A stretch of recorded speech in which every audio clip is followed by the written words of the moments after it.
Baby ɗan Saudiya an dawo daga Saudiyan ya mutan Makka ya aka baro su. Sweetheart ai Makka ta yi wallahi ban so na baro ta ba Makka kwata-kwata babu zufa. Yau dan Allah wayya magana auren mu ina ta tsaya ne eh? Na je na samu baba ya ce babu matsala ka turo magabatanka.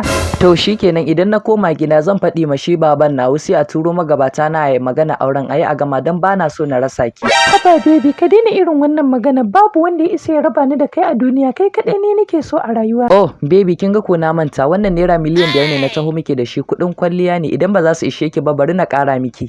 Baby dan Allah ka bar shi wannan miliyan 5 ɗin da ka bani ta ishe ni wannan badala 100 ne gaskiya na gode ka bar shi. Sweetheart ba a mai da hannun kyauta baya ba ni na baki ba dan Allah ki karɓa me dala 100 a waje na ni. Ke kaɗai ce zaki dace da rayuwata na baki zuciyata baby. Yanzu da na raɗa ma muciya ai ka gane idan ina raye babu ɗan iskan da ya isa ya aure kan data.